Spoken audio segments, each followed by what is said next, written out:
I don't have a grenade, so I can't just toss it. I do. Don't you climb? Oh, damn. Eat thermite. I love you. Oh, one's downstairs. One's downstairs. We can fuck him. 78. I'm coming. Reloading. Behind me. Nice. Roller shotgun. Dude mindlessly pushed that. Oh boy.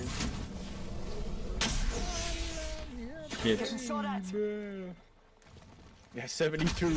I have been seen. Oh my god. It's gonna be his first win. Fuck you.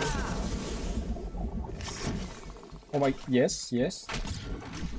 No, please. Faster, faster. Dead slide. When you play, Oh my- do you, Walls, do really. you typically trios with a friend, or was this no fill, or did you not, get Oof, third? No, my it father was gonna no field. hold on. Charging on my shields. Is there any reason you're playing no fill? Like, just curious. I'm not saying it's a bad thing. I'm just curious. No, it was more so like teammates Don't worry that about it, didn't get me. feel like they were doing much on average, so we were like, fuck it, maybe this will feel better. And someone to the game feels better with no field. I don't know how to explain it. No, I Charging on my get it. shields. As somebody who grinded no fill for like a year and a half straight, Shooting at me. I get it.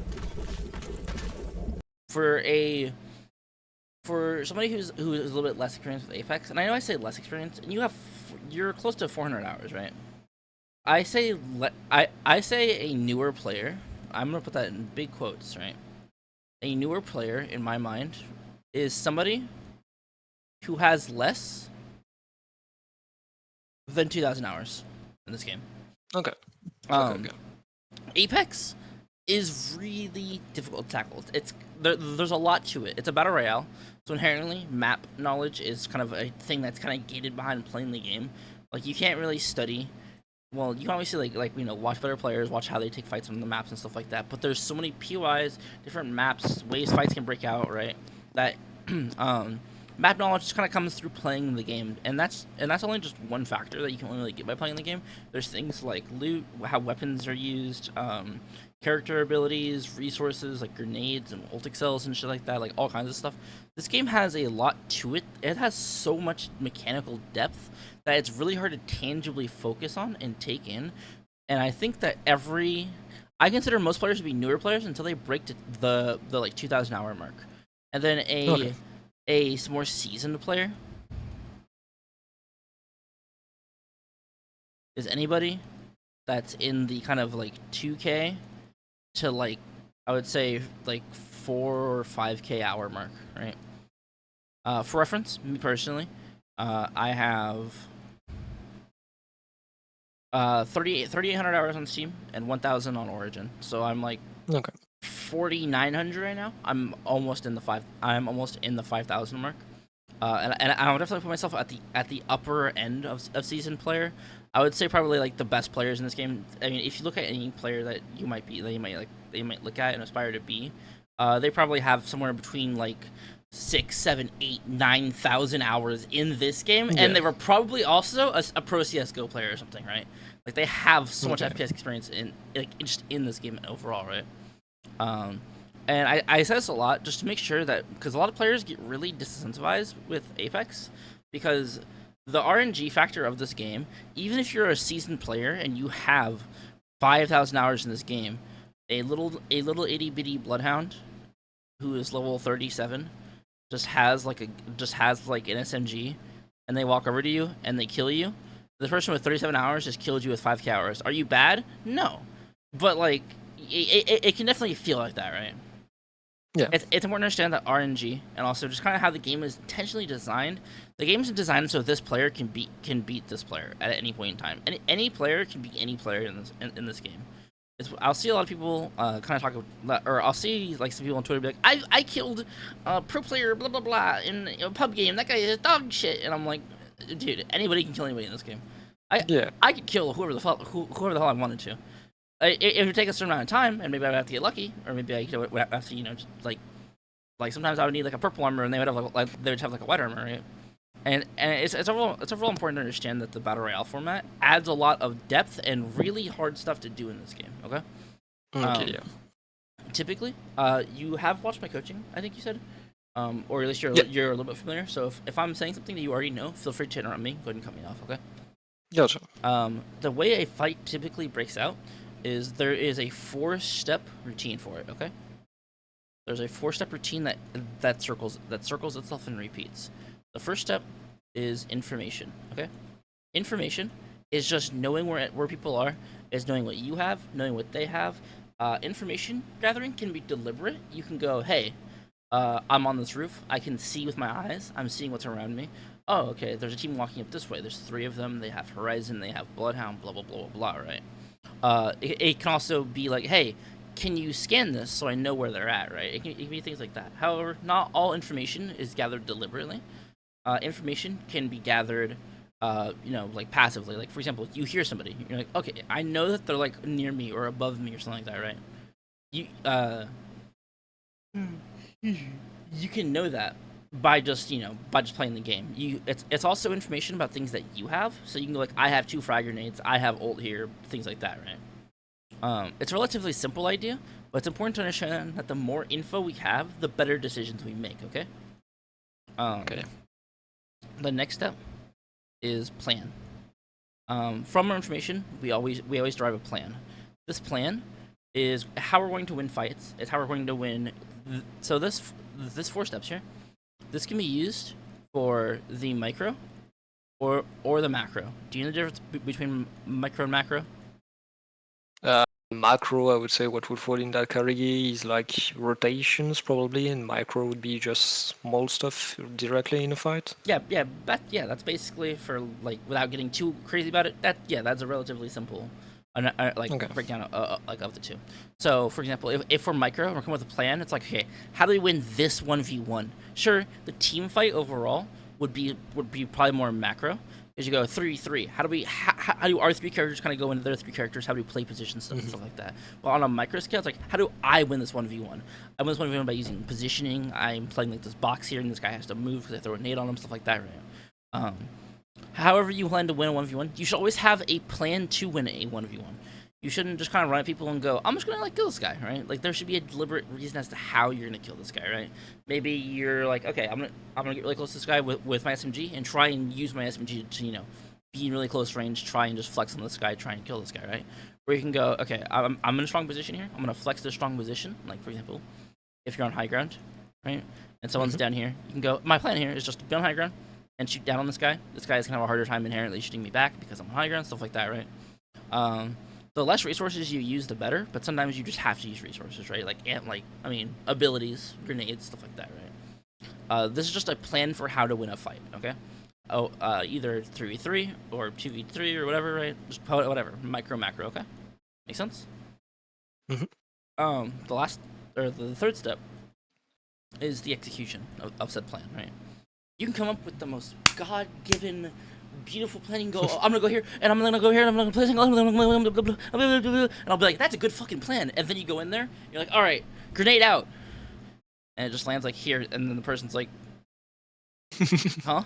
Like, was your plan bad? No, but you just kind of messed up, right? Or if you're like, okay, I should take this 1v1. This is a really good 1v1 to take, and then you kind of whiff, like your aim misses, or you don't play it quite properly. You'll be like, I shouldn't have taken that one. I'm like, no, that one was completely fine to take, but your execution was just lacking, right? This is the actual breakdown of how we actually do things. Now, on the flip side, you can have a really bad plan. You can have an awful plan. You can go, we're gonna go run at them 3. We're gonna run at this team one at a time, and we're just gonna kill them. And I'll be like, don't do that. But sometimes the first guy will walk in and just go one clip. All right, nice. And I'm like, okay. Was your plan good? No, but you executed so well that it didn't really matter. Okay. Okay. 3 people. And I want to keep this in mind. 3 people following one bad plan is better than 3 people following 3 good plans, right? It's better for 3 people to do one bad thing than it is for 3 people to do their own thing, right? Because if everybody's doing that bad thing, we can at least conclusively say why they did that bad thing, right? Additionally, you have teamwork, you have synergy and stuff like that. So especially since you play this game with somebody most of the time, it's important to understand this. The last step here is resetting.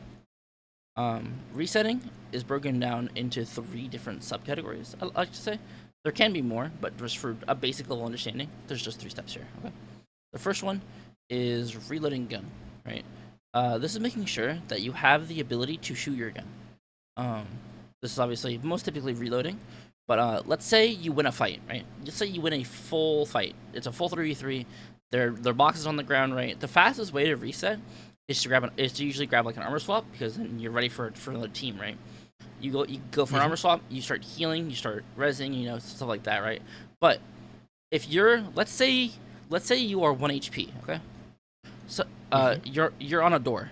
You're sitting on a door here, and there's an enemy on the other side kicking down your door. Okay, you get to pick.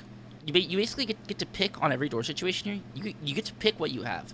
Would you rather have 100 HP and 0 ammo, or like 100% ammo? I just want to describe it as a percent, because let's say your gun's reloaded, right? Would you rather have 100% ammo, and 1 HP, or 100 HP and 0 ammo? Which one would you prefer? I mean, second one would make more sense, Right. so that way I can maybe get him. Exactly. Yeah. Exactly. Or at least damage him. Exactly. There's a really good quote from Imperial Hal. I don't care what you have, just you need the ability to shoot your gun. It doesn't matter. People will be like, why don't you ping like that purple barrel saber-lighter? And I was like, it doesn't matter. We need to just be able to shoot people, right? Like, obviously, you know, you don't have to be as serious and as composed as, you know, a professional player that needs to in comp in this game. You can go like, I want that barrel, and that's completely fine, right?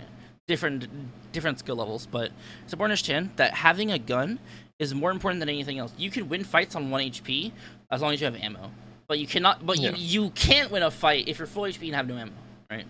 You need ammo, right? And that's important to understand in the reset phase, is that if you need ammo or something like that, you need to prioritize that. This is why off drop, if you land off drop, for example, and let's say you hot drop and there's a person right next to you, right? So it's you and this guy, and you have priority. Like, let's say you're guaranteed to get one thing, and then there's a gun, like, we'll say like a decent gun, right? I'm not talking like P20. Let's say like a car or an R9 or something like that, or a shotgun or something like that, right? It's a decent gun or a purple armor, right? Which one do you get? Yeah, the gun. The gun, right? You don't care about the armor. Like, sure, the armor would be nice, but you just kill the guy if he gets the armor, and then you're like, cool, nice armor, man, thanks. Right? The gun is way more important. It's more important to be able to kill somebody, right? So it's important to make sure that you have the ability to shoot your gun in a reset phase first. Typically, you can armor swap first, because an armor swap is so fast, it's instantaneous healing. But if you need ammo or you need a new gun, right? Because if you have no ammo, and then let's say that none of the boxes have a gun or have ammo for your gun, you just need to swap guns, right? The next step is healing. Like I said, this is pretty simple. It's just popping a med kit, it's popping a Phoenix kit, it's armor swapping, stuff like that. It's pretty simple. The last step is positioning, right? When you are resetting, it's important to make sure that you're trying to go to a relatively strong point to heal, or to watch out for another team, or get an idea of where the next team is. Okay, about what you want to do. Okay. This step's a little more complicated than it might seem, because positioning, it depends on the character you're playing, and the position you're in, and stuff like that. But I'm booting my Apex, and I'm gonna give an example of what about what I mean by this in the firing range. Let's say that we have a full team fight in this building here, right? We're in this building. We just fought a team. Let's say that one of my teammates went down, and I'm like, I'm like low HP, but my teammates like me and my teammate are low HP, but my teammate's going for the res. So what I'm gonna do is when my teammate reses and I still have a gun, right? Like I don't need to loot. What I'm gonna do, I'm gonna go on the roof here. I'm gonna start popping a med kit on the roof here and look for another team trying to push us, right? I'm gonna make sure I can look and see where people are, and I now control the strongest point on the building, which is typically the high ground. The high ground isn't always the strongest point, but it usually is. I would say like 80% of the time, it's usually really good. depending on the character you're playing and stuff like that, the roof, you might want to play like the inside or something like that, right? For example, Catalyst is a really strong pick right now. If I'm Catalyst, my resetting for positioning looks like this. Go to the door, reinforce it, put a goo down, go to the door, reinforce it, put a goo down. Alright, now I'm looking the one way that I don't have my goo and stuff down, so I can make sure that I cover as much area as possible, okay? Make sense? Okay. Yeah. The reason I bring all this up, the reason I kind of help you, the reason I kind of went so in depth on this is because it's important for you to understand that this is now how we effectively break down every fight, okay? This is how you're going to understand how to improve in this game, okay? Because you need to be very deliberate in how you actually approach these fights because Apex is so dynamic. Like I said, Battle Royale, shit ton of mechanics to learn. Dropping, looting, ammo, guns, blah, like these map-wide, like these huge sprawling maps like that, right? So it's important to understand that now that we have a solid logic for reasoning how we win these fights, we can now identify where we're actually taking these fights wrong. We can go, hey, did I even have a plan for that? No, right? Like maybe I should have had a plan. And you're like, okay, I had a plan. I don't know if my plan was good, but either way, I didn't do it very well, right? And you can kind of piece together kind of what you're kind of missing in each fight, right? Because if you win a fight, then you probably did this well, and you probably did this well, or maybe the opponents just did it a lot worse, right?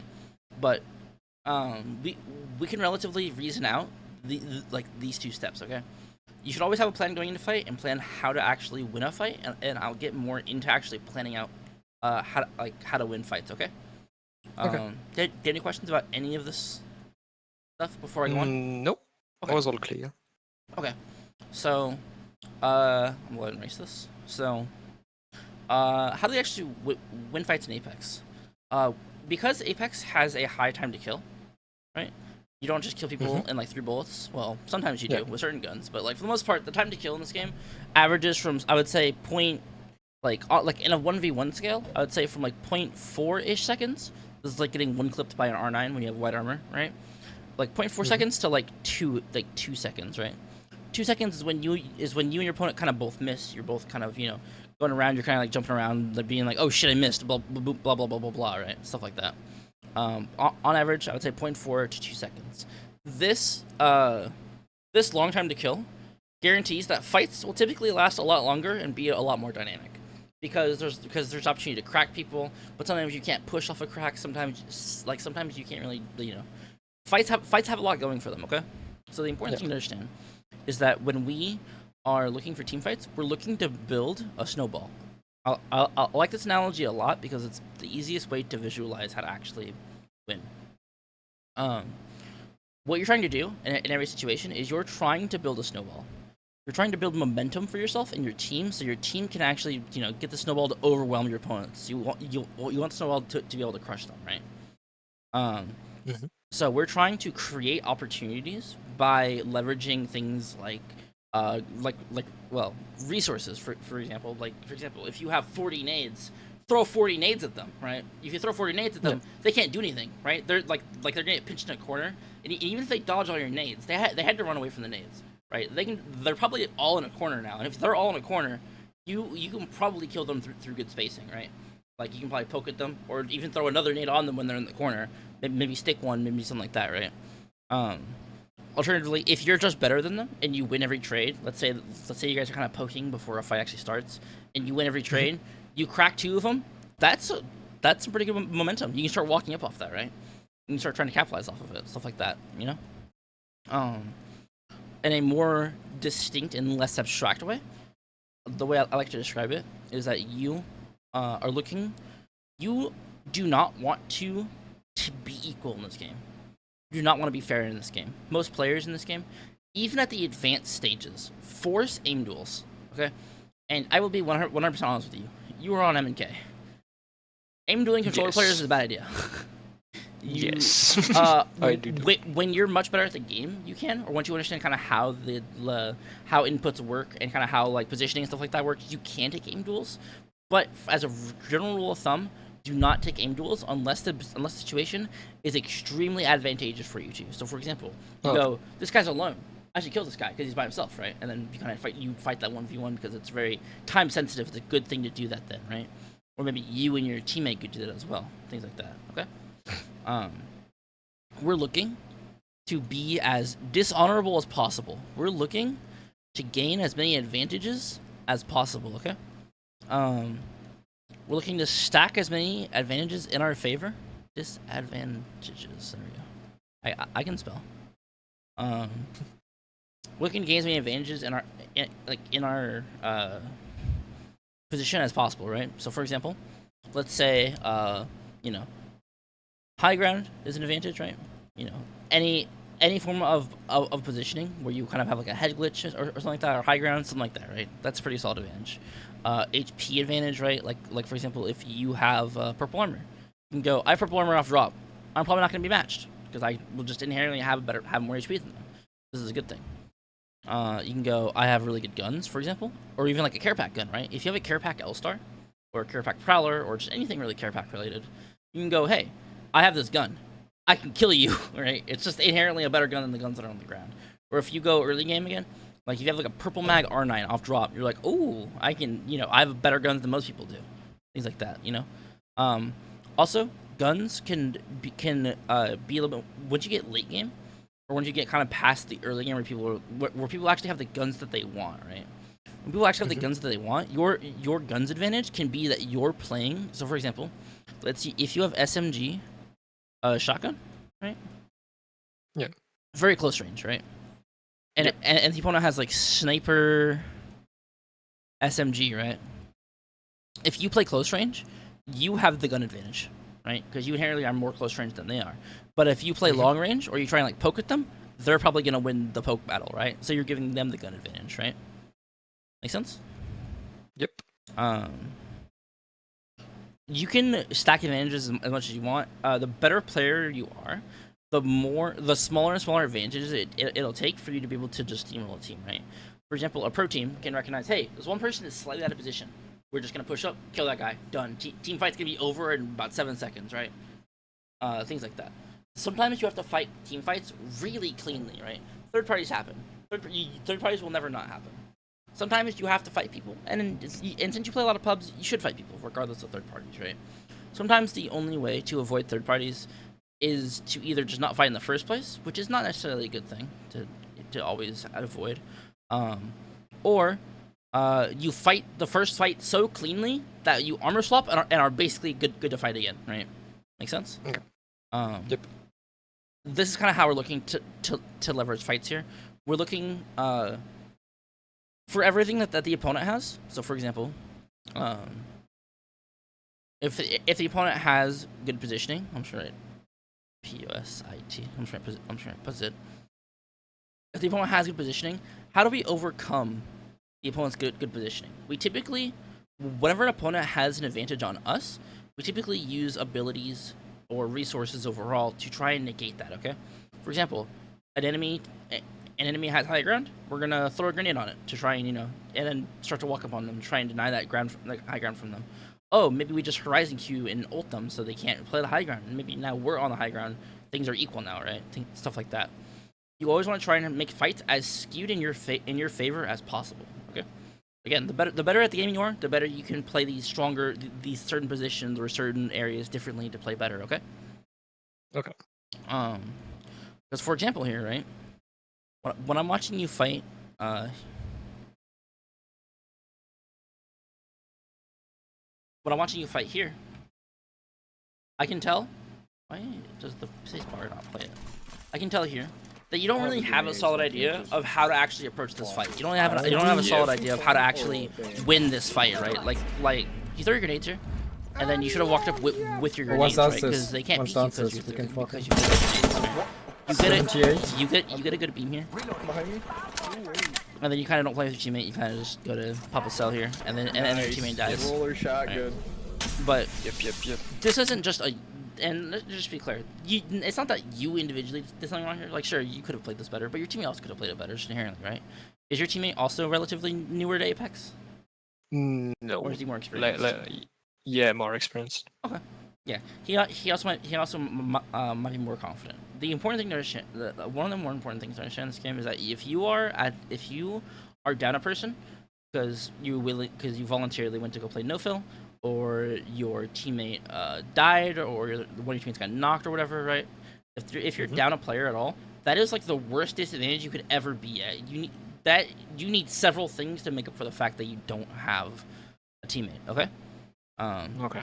So these fights are going to be a lot harder to do in no fill, even if you have the worst random ever. They are at least a meat shield. Okay. They at least draw attention. They at least draw resources from the opponent. Because even if it's just awful, like, right, let's just say that they walk up, get hit for 180, they go, oh, I got hit for 180, and then they walk behind a box, and then the enemy throws the thermite on the box and knocks them. That they use the thermite, right? They use the thermite. They're using their attention to shoot your teammate. I think that team is definitely gonna stay in there. Scan. I mean, very close. Charging on my shields. Deers, eyes to the skies. Look out! Wait, what? Oh my god. I'm dead. Oh, you're dead. Yeah, what? Okay. Unfortunate.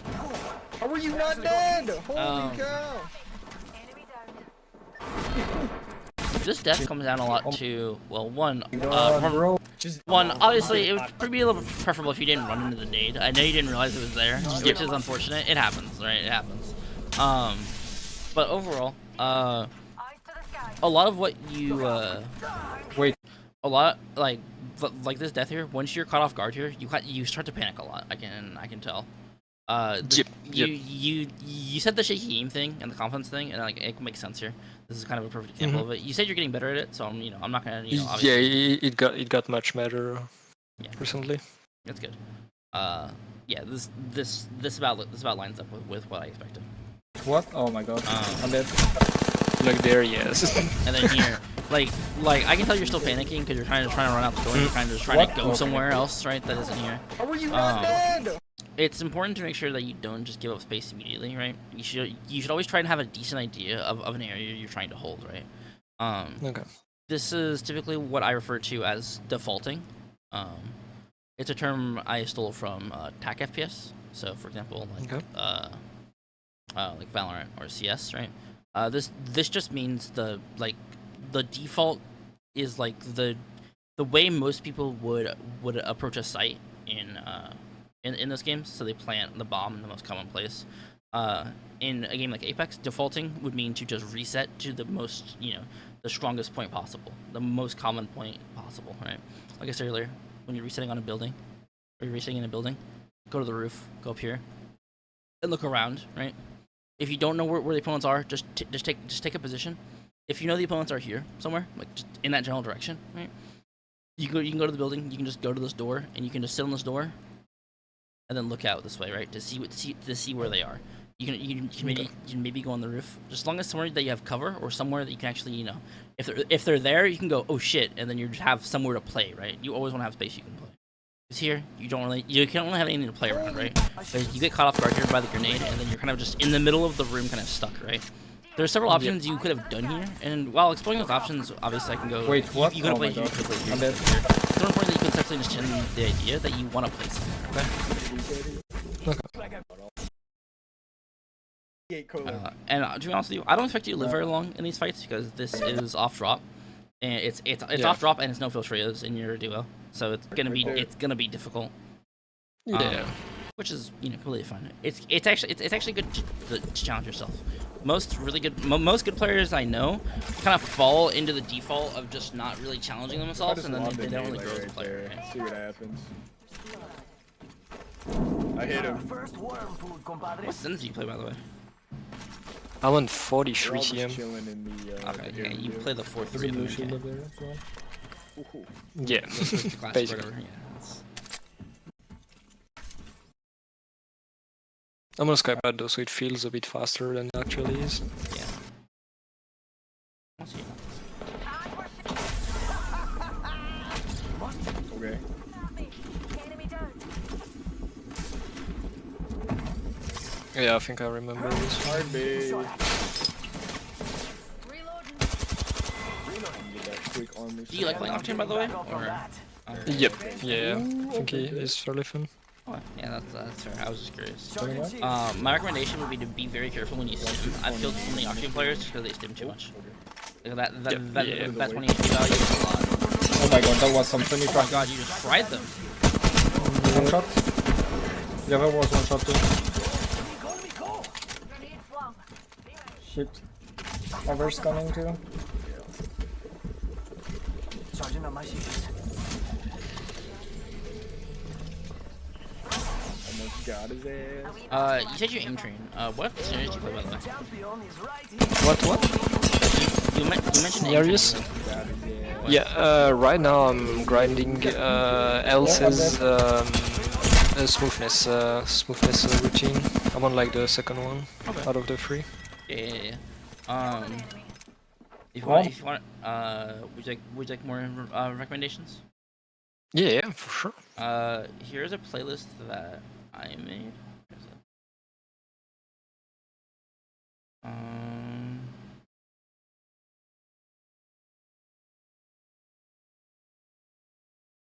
This playlist that I made. It's not really super. It's not really super comprehensive. It just covers some good stuff that I knew I should practice, and then there is this.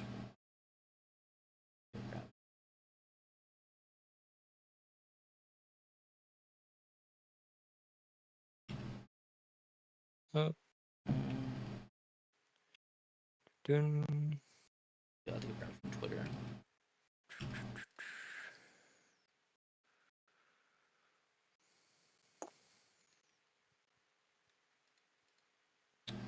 Where is it?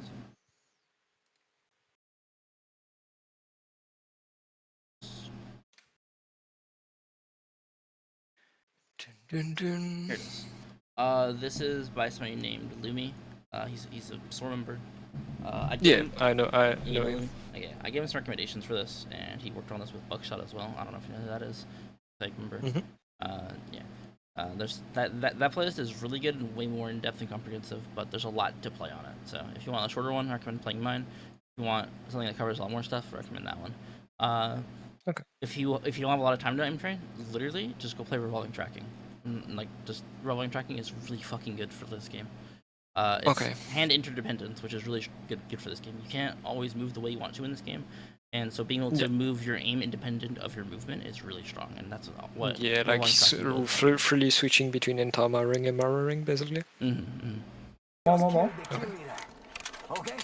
What's using this? Do you have any shotty in Come on, there come by on. any chance? So for example here, what is it here? You do really solid here. You do a lot of damage here. They push you when you do a lot of damage for some reason. Which is Put it away. Oh my god, that was some funny tracking. here. One shot. Once you knock this guy, you just completed the execution step here about your plan, right? Even though you didn't necessarily plan it, you just kind of happened, right? The next step should be a reset, right? Reset. You should be going for a reset here. Armor swapping this guy is very dangerous because his teammates are like right here, right here. You should you should knock this guy, instantly go for a bat. Just instantly go for a bat, okay? Okay. It's important to make sure to just keep that flowchart in your brain. You will legitimately probably start playing slower because of it, because you'll go piece by piece about, hey, okay, next step is this, and then I want to do this, and okay, and then how do I plan a fight? I don't want to plan this fight. I want to do this, and then blah, blah, blah. But once you start getting it, you start getting it. You will start going from piece to piece to piece to piece. When I play things like endgames and stuff like that, I know exactly what to do at all points in playing the game.